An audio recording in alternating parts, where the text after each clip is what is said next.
In the sea of running advice out there, there's one principle that I rely on every single day that is so simple and so easy, yet I rarely hear anybody ever talking about it. It's actually just the simple skill of listening to your body and learning how to listen to your body. So in today's video, I'm breaking down my small weekly and daily habits that I use to hone in on this very crucial skill, and I'm going to teach you guys how you can start applying it to your running starting today or tomorrow if you have already run today.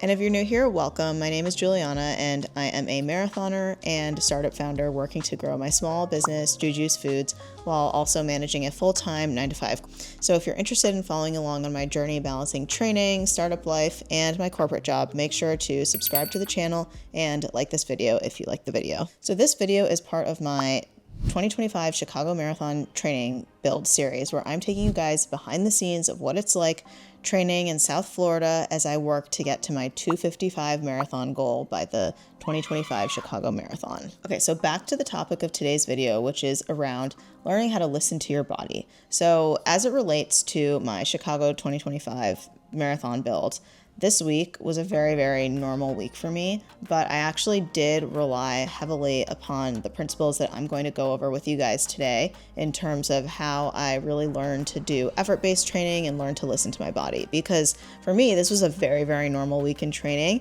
but I realized to some people how far off I was from all of my paces. The fact that I did a lot of things based off of effort and feel instead of trying to hit my exact splits for everything is not really intuitive for everyone, but it's very intuitive for me. And I think that it's something everybody would benefit from learning how to do if you're a runner.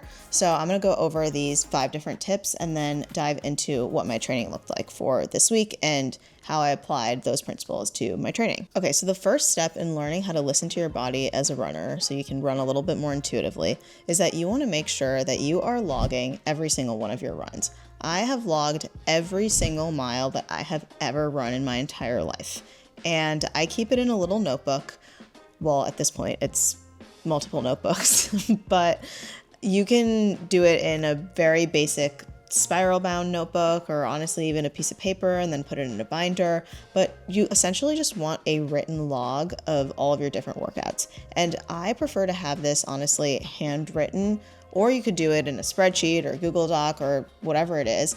But I like the act of actually going back and reflecting on my runs, because when you just rely on Strava or rely on Garmin or whatever app that you use to upload your runs, it can become so habitual for your watch basically to just automatically upload your run, and then you kind of just go about your day without really having sat and reflected for even 15-20 seconds on how that run went. So I really enjoy doing this practice, and I found that just a little, literally just a 30-second reflection every single day has helped me kind of understand my body a little bit better and what is normal for my body, how I've been feeling. I really like doing this as well because then you can recognize different patterns over time. If you have a little niggle or something that's bothering you, you can pinpoint exactly when it first popped up. And then I'm also going to go over with you guys exactly what my training log looks like. It's very simple, it's very basic, and I handwrite it pretty much every week, but just so you guys can get a general idea of what I like to log. Okay, so I'm a hardcore bullet journaler, so I like to keep my running log in my bullet journal, so that's what this little notebook is. But effectively, I just write down every single day, what the date was, how I was feeling that day, the type of run that day. So for example, on Monday, I had an easy run. I like to write down a quick little note about the shoe that I was wearing so I could track the miles on my shoes, and then where I ran, and then a little note about the weather. So those are some things that I like to track, and then I'll just write in the comments section here. I kind of keep it big so I could write down my general thoughts about how the run was, what I was feeling, and then the total miles for the day. And then I also will note if I lifted, if I did core, or anything like that. I usually will write down if I foam rolled or did some mobility as well. And this past week, which is the week that I'm currently telling you guys about, I did not do any sort of mobility or foam rolling, so it was kind of bad, but I like to write that down as well. Okay, so the next thing that I do in terms of trying to intuitively understand my body and understand what the effort of the run is going to feel like is that I like to warm up before my runs. And I don't do this every day, I will admit, but I do aim to do this before all of my speed workouts for sure. and a couple of other times outside of that. So I do a dynamic warm-up, and I can totally post a video of what that looks like for you guys so you can see. So let me know if you're interested in a quick little video on that in the comments down below. But basically I do this dynamic warm-up, and it helps just loosen up my body, kind of get myself ready.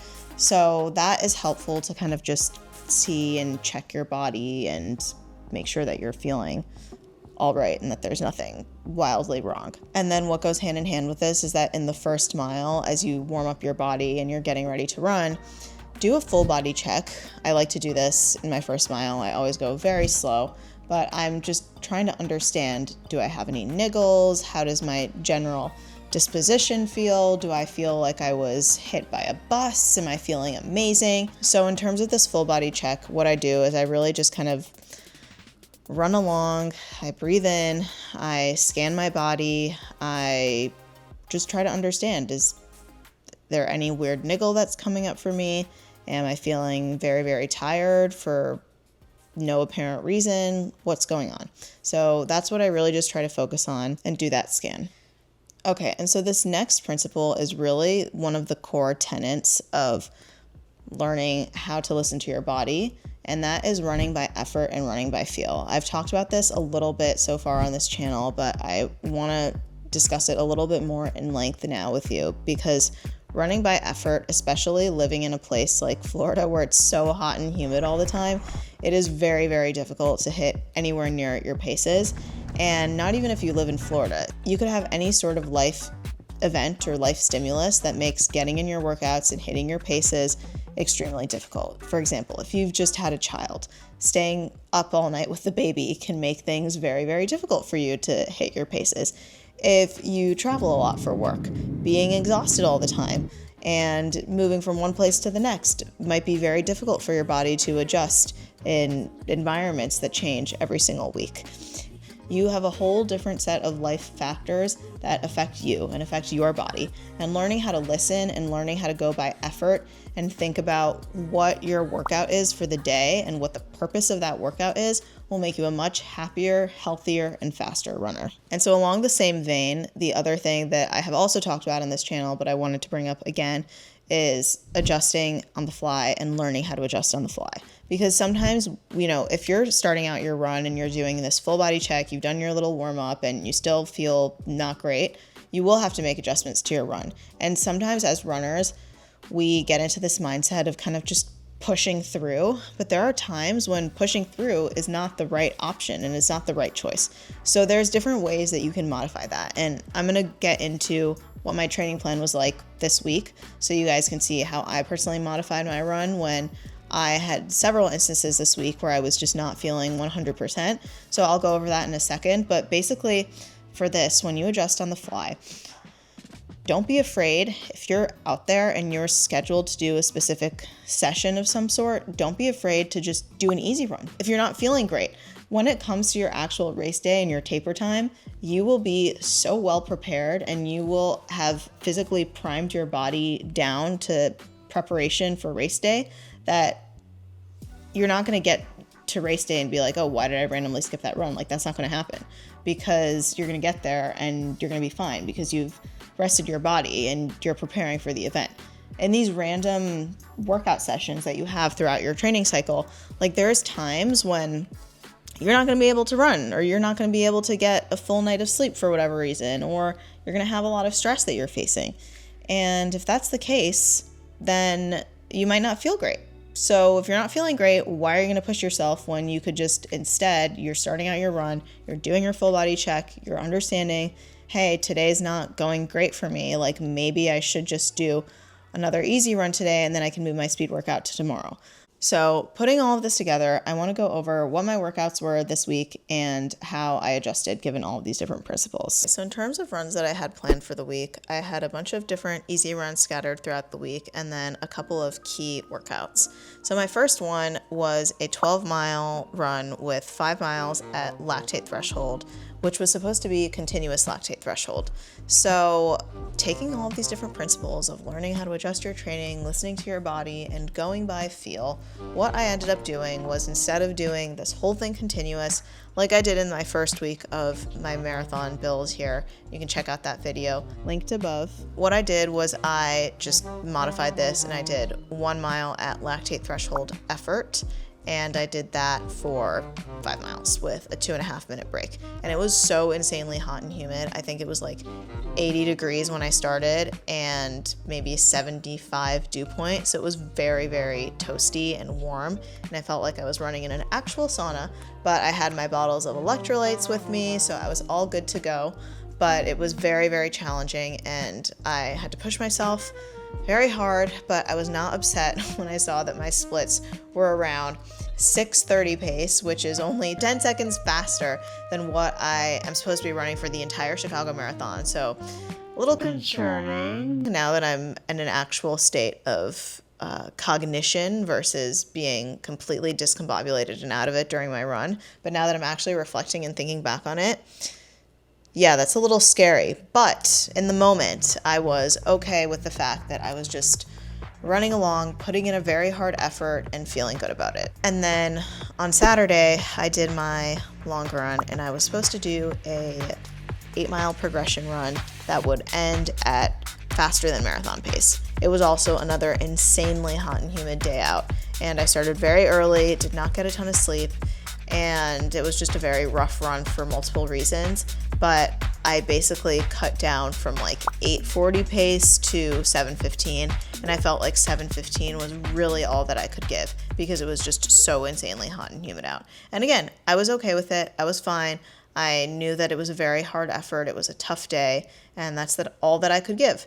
So that's really the best that you can hope for, is that when you're out there running, you're giving all that you can give on a specific day. You don't want to give too much, but just all that you can give so that you're not completely depleted and will be sore for multiple days on end. After both of those different speed workouts, I also lifted. And if you guys are interested in seeing what my weightlifting routine looks like, I can definitely do a video where I go over that. So make sure to drop that in the comments down below if you're interested in seeing what that looks like. But I did also want to just talk about how I adjusted and listened to my body on one more run, which was my easy run that was on Sunday after my long run on Saturday. So I don't know what happened, but between Saturday and Sunday, I woke up Sunday, I was feeling not great. I was feeling a bit sick. So I went out for my run and I was supposed to do 8 miles, but I cut it back and I did 6. And I did it very slow, a lot slower than I normally would. And that sickness is trickling into this week and my current active week of training. And if you guys are interested in learning how I adapt my training for when I'm sick, please make sure that you subscribe to the channel so you can see the next episode of my 2025 Chicago Marathon Training Build series. But in the meantime, if you want my top tips for how to conquer summer weather, especially if you live somewhere as hot and humid as South Florida, make sure to check out this video linked here where I talk about my top tips for surviving the summer.